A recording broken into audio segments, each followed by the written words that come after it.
Good morning friends, welcome back my YouTube channel Shri Krishna classes Kadipur. आज है 6 फरवरी। आज हम आप सबके बीच में 6 फरवरी 2025 से जितने भी करंट अफेयर के इंपॉर्टेंट क्वेश्चन बन सकते हैं सबको डिस्कस करेंगे। चलिए शुरू करते हैं। सबसे पहले कल के प्रश्नों का क्विक रिवीजन करेंगे, उसके बाद आज के प्रश्नों की श्रृंखला को डिस्कस करेंगे।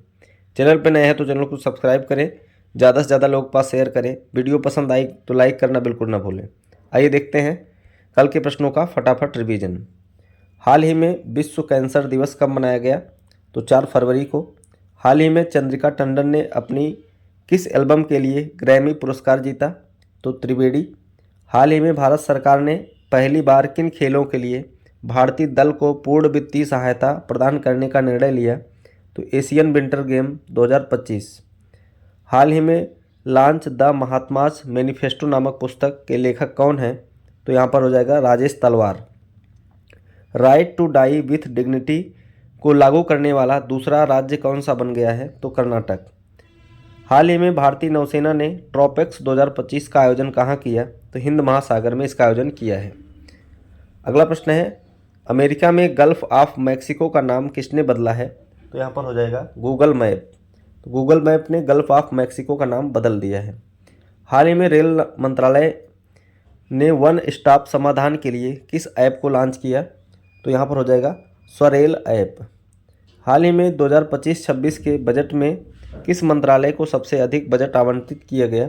रक्षा मंत्रालय। नवीन चावला कौन थे जिनका भी हाल ही में निधन हो गया? तो ये पूर्व मुख्य निर्वाचन आयुक्त थे।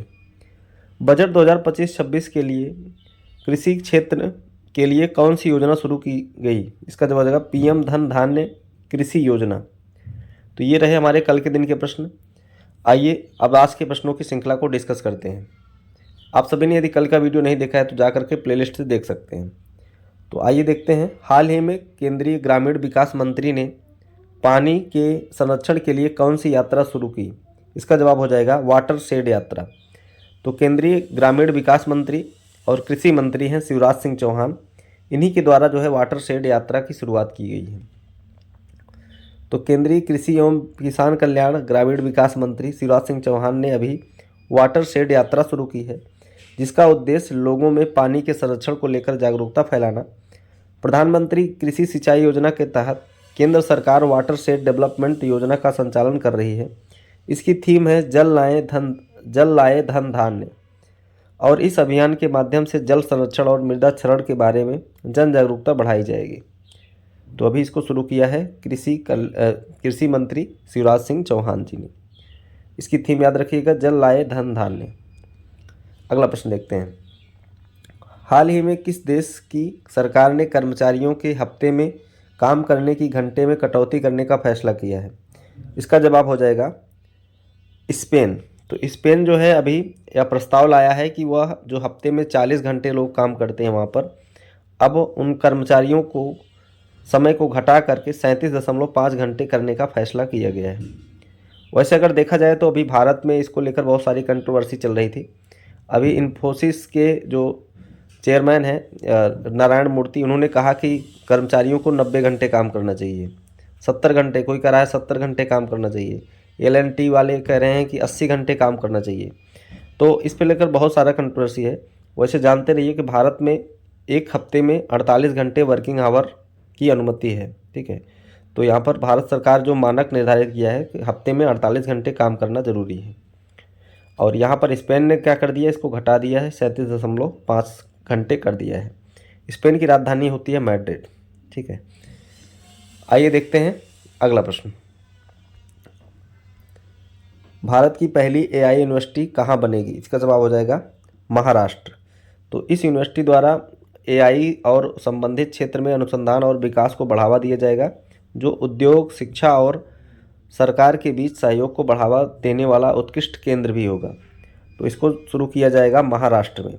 आप लोग कमेंट बॉक्स में बताएंगे भारत की पहली AI न्यूज़ एंकर कौन थी, उसका नाम बताना है, AI न्यूज़ एंकर, और भारत की पहली AI फिल्म, दोनों का नाम आपको कमेंट बॉक्स में छापना है।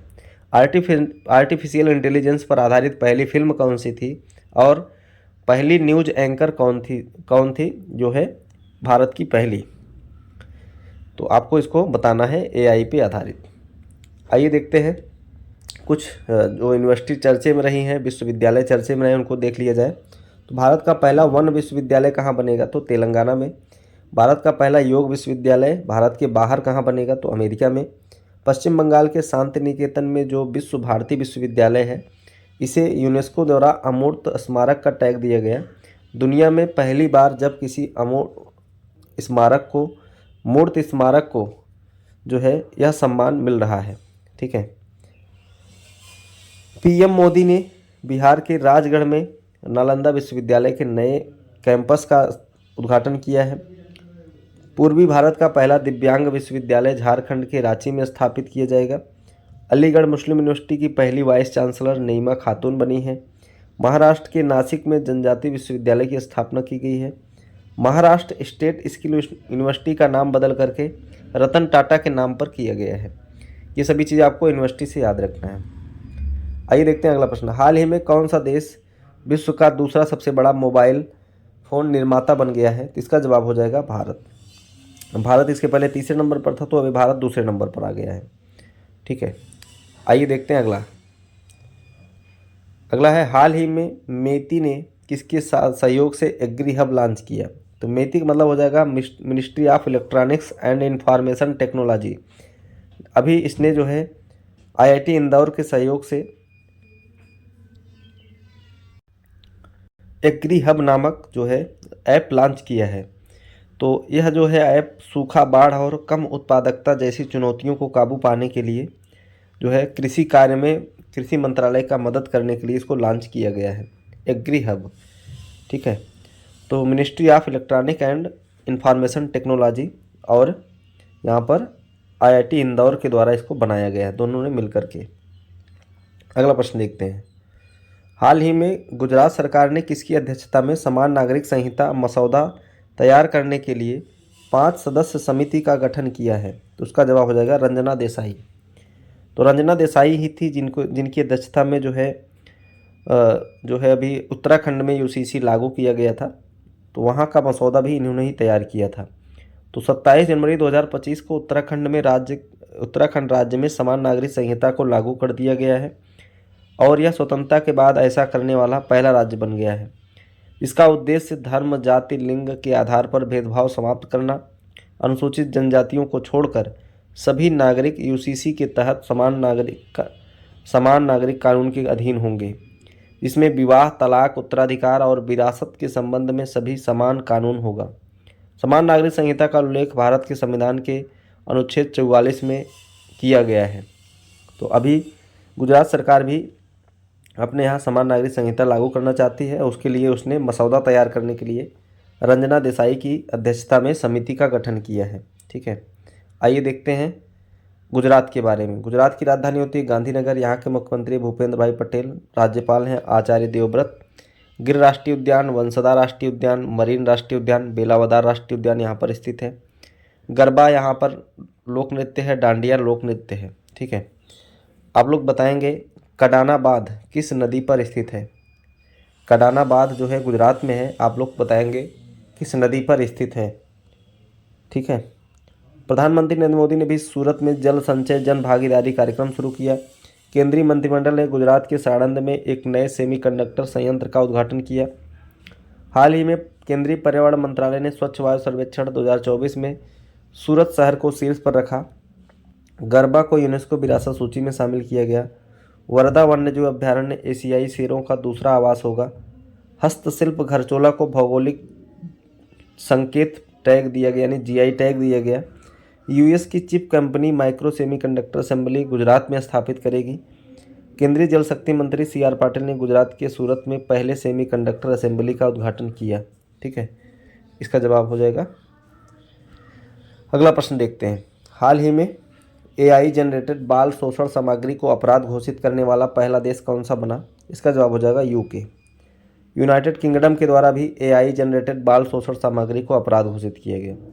आप लोगों ने भी जो है आजकल देख रहे होंगे एआई की तकनीक के माध्यम से किसी भी दो व्यक्तियों का जो है पिक बना करके, फ़ोटो बना करके कभी उनको हाथ मिलाते हुए दिखा दिया जाएगा, कभी उनको गले मिलते हुए, कभी किस करते हुए दिखा दिया जाएगा। तो ऐसे में जो जितने भी जो बाल शोषित जो छोटे बच्चों पर आधारित कोई भी एआई ऐसा कुछ बना रहा है एआई के ज़रिए, तो ऐसा करना वहाँ पर अपराध घोषित कर दिया गया है। वहाँ पर छोटे बच्चों का इस्तेमाल नहीं किया जाना चाहिए जो है ऐसी सामग्री बनाने में। तो इसको अपराध घोषित कर दिया है। अगर ऐसा कोई करते पाया जाएगा तो वहाँ उसके लिए 5 साल की सज़ा भी निर्धारित की गई है। ठीक है, तो यूके में आजकल जो है धीरे धीरे बच्चे मोबाइल फ़ोन में आकर के इंटर कर जा रहे हैं, खेल उनके जीवन से गायब हो रहा है। जो हम लोग पहले गुल्ली डंडा और कबड्डी, खो खो, ये लुका छुपी, ये सभी खेलते थे, आज के जनरेशन में वो धीरे धीरे विलुप्त होता नज़र आ रहा है। आज के समय में पहले हम लोग घर के बाहर खेलते थे तो माँ जो है बुलाती थी, चिल्लाती थी कि घर में आ जाओ, घर में आ जाओ, सब जो है बाहर कितनी देर रहते हो। लेकिन आज के बच्चों को बाहर डांट करके भेजना पड़ता है क्योंकि वो मोबाइल फ़ोन में बिजे हुए हैं। ठीक है, तो आने वाली जनरेशन जो है बहुत ही ज़्यादा जो है उनके लिए ख़तरा है ये सभी चीज़ें। तो मोबाइल फ़ोन से बच्चों को जो दूर ही रखा जाना चाहिए, और नहीं तो ये धीरे धीरे उनके लिए बहुत ही ज़्यादा टॉक्सिक हो जाएगा कर सकते हैं। ठीक है, तो इसका जवाब हो जाएगा यूके। यूके की राजधानी होती है लंदन। ठीक है, अगला प्रश्न देखते हैं। अगला प्रश्न है, हाल ही में केंद्रीय वित्त मंत्री निर्मला सीतारमण ने मखाना बोर्ड कहाँ शुरू करने की घोषणा की है? तो इसका जवाब हो जाएगा बिहार। तो बिहार में अभी मखाना बोर्ड बनाने का निर्णय लिया गया है। आप लोग कमेंट बॉक्स में बताएंगे हल्दी बोर्ड कहाँ बनाया गया है। ठीक है, अभी केंद्र सरकार ने हल्दी बोर्ड का गठन किया है, तो हल्दी बोर्ड का गठन किस राज्य में किया गया है और उस जगह का नाम बताइए। ठीक है, बात करते हैं बिहार की। बिहार की राजधानी होती है पटना। मुख्यमंत्री हैं नीतीश कुमार। राज्यपाल हैं आरिफ मोहम्मद खान। बिहार दिवस मनाया जाता है 22 मार्च को। वाल्मीकि नेशनल पार्क यहाँ पर है। कैमूर टाइगर रिजर्व है। राजगीर वाइल्ड लाइफ सेंचुरी है। कैमूर वन्यजीव अभ्यारण्य है।